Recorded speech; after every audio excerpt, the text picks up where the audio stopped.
مفتاح صاحب اور خاور صاحب، آپ مجھے دو سوالوں کے جواب دے دیں۔ آیا اکانومی لوگوں کی ضروریات پوری کرنے کے لیے کافی ڈیولپ کر رہی ہے، یعنی جی ڈی پی اس طرح پیدا ہو رہی ہے؟ یہ ایک سوال یہ ہے۔ دوسرا یہ ہے کہ پولیٹیکل سٹیبلٹی کے لیے جو چار بنیادی چیزیں ہیں اس کے اوپر کوئی توجہ دی جا رہی ہے؟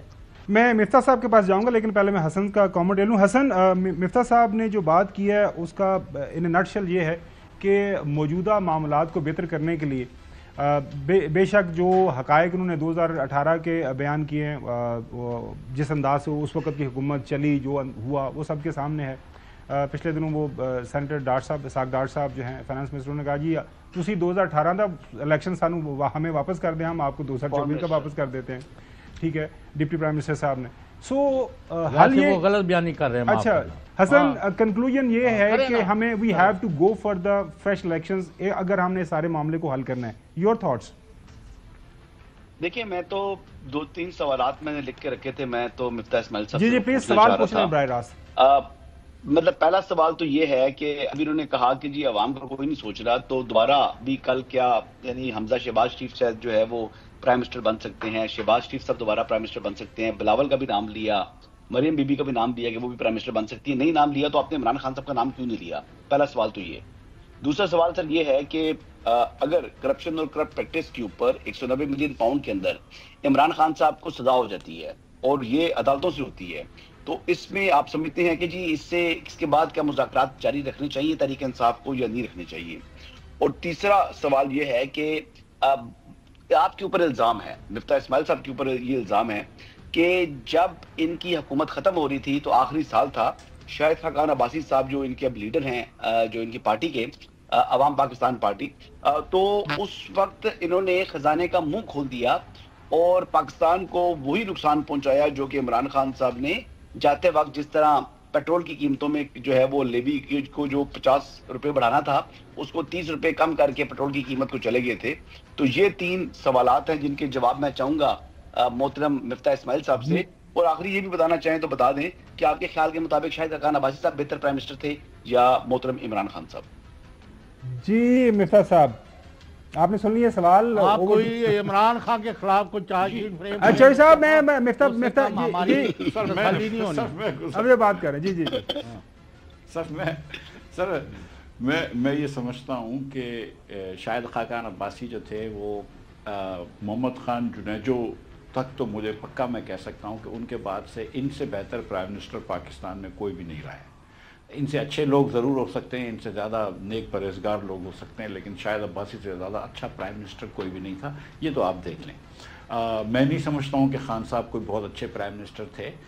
خان صاحب ہو یا دیگر جو بھی لیڈران ہوتے ہیں، یہ کوئی بہت زیادہ مطالعہ نہیں کرتے، بہت پڑھے لکھے نہیں ہوتے، یہ اپنے آپ کو بہت سمجھدار ہوشیار سمجھتے ہیں، تو پھر کسی اور کی رائے نہیں سنتے۔ شاہد عباسی کی ایک ایڈوانٹیج یہ تھا کہ وہ ہمبل بہت تھے، لوگوں کی مشورے، لوگوں کی رائے اور لوگوں کی تنقید سنتے تھے۔ یہ بہت سارے لیڈروں میں ہمارے یہ صفت نہیں ہوتی ہے، عمران خان صاحب میں بھی نہیں تھی اور دیگر لوگوں میں بھی نہیں ہے، تو یہ لوگوں کی بات نہیں سنتے۔ یہاں پہ آگے ایک بات، دوسری بات آپ نے فرمائی کہ میں نے خزانے کے منہ کھولے، تو بھائی وہ تو نمبرز نظر آ جاتے ہیں نا۔ میں کوئی خزانے کے منہ کھولے کہیں نہ کہیں تو ریکارڈ ہوا ہوگا، تو بتا سکتا ہے آدمی کہ بھائی تم نے یہ غلطی کری تھی، تم نے یہ غلطی کری تھی۔ اگر مجھے کوئی بتائے گا تو میں بالکل ذمہ دار ہوں گا، لیکن میں اتنی گزارش کر رہا ہوں کہ اس بار بھی اور پچھلی مرتبہ بھی 5 مہینے کے دونوں جو ٹرمز تھے میرے، میں نے اس میں بھی میرا وہی بیانیہ تھا جو حکومت سے باہر تھا۔ میں نے اس بار بھی کہا کہ پیٹرول مہنگا کرنا ضروری ہے۔ میں اب بھی یہ سمجھتا ہوں کہ اگر آپ وزیر اعظم ہیں یا کوئی وزیر ہیں تو ملک کی عزت اور آبرو آپ کا نمبر 1 گول ہونا چاہیے، ملک کے استحکام اور ملک کی معاشی پالیسی آپ کا نمبر 1 گول ہونا چاہیے، اپنی سیاست نہیں ہونی چاہیے۔ مسلم لیگ نون نے مجھے اس لیے ہٹایا کہ وہ یہ سوچ رہے تھے کہ میں شاید ان کی سیاست خراب کر دوں گا۔ انہوں نے پھر کام بھی صحیح نہیں کرے، لیکن سیاست بھی خراب ہو گئی، وہ تو پھر 9 فروری کو ریسکیو ہو گئے، ورنہ 8 فروری کو تو ہم سب جانتے ہیں کہ ان کے ساتھ کیا ہوا تھا۔ تیسری بات آپ نے کہی کہ عمران خان صاحب کو اگر کنوکشن ہو جاتا ہے تو دیکھیں یہ جو ترمیم ہوئی ہیں اور جو دیگر ہوا ہے، یہ نواز شریف صاحب کے ساتھ بھی ایک مرتبہ ہوا تھا۔ جج بشیر صاحب تھے، وہ نواز شریف کو بھی انہوں نے گلٹی کرا، ہم لوگوں کو بھی جیل میں بھیجا، پھر عمران خان کو بھی گلٹی کرا۔ اللہ تعالیٰ اب جج بشیر سے پوچھے کہ بھائی تم پتہ نہیں کس طرح یہ فیصلے کر دیتے تھے اور کس کے کہنے پہ کرتے تھے۔ تو لوور کورٹس تو ہماری اتنی آزاد نہیں ہوتی ہیں لیکن اس میں کوئی ڈاؤٹ نہیں ہے کہ لوگ جو ہیں وہ یہ سمجھتے ہیں کہ اب لوگ میرے خیال سے یہ سمجھ گئے ہیں، پی ٹی آئی کے سپورٹرز بھی یہ سمجھ گئے ہیں کہ شاید بشرا بیگم صاحبہ جو ہیں وہ اتنی ایماندار نہیں ہوں، اور شاید ان کی جو سہیلی تھی فرح شہزادی صاحبہ اور ان کے جو پوچھرانے خاوند تھے خاور صاحب، وہ کوئی اتنے ایماندار نہیں تھے، نہ بزدار صاحب اتنے ایماندار تھے، لیکن پاکستان کی عام لوگ جو ہے وہ عمران خان صاحب کو ایماندار سمجھتی ہے۔ اگر آپ کو عمران خان صاحب کو پروف کرنا ہے تو بڑی کریڈیبل کورٹس کے اندر پروف کرنا پڑے گا کہ خان صاحب نے غلطی کری ہے، کرپشن کیا ہے، اور آپ نے خود ہی ایسی ترامیم کر کے اپنی کورٹس کی خود کریڈیبلٹی ختم کر دی ہے۔ ورنہ اگر کورٹس میں کریڈیبلٹی ہوتی تو اور اچھے ججز ہیں اسلام آباد ہائی کورٹ میں اور دیگر ہائی کورٹس میں اور سپریم کورٹ میں کہ جو جب رول کرتے تو لوگ یہ ماننے کے لیے تیار ہوتے کہ ہاں یار عمران خان گلٹی ہوں گے تو ہی انہوں نے فیصلہ دیا ہے، لیکن ہماری لوور جوڈیشری اس لیول پہ نہیں ہے۔ جہاں تک نیگوسیشن کا تعلق ہے تو عمران خان سے اس لیے نیگوشیٹ نہیں کرنا چاہیے کہ وہ جیل میں ہے یا وہ باہر ہے یا وہ کرپٹ ہے یا ایماندار ہے۔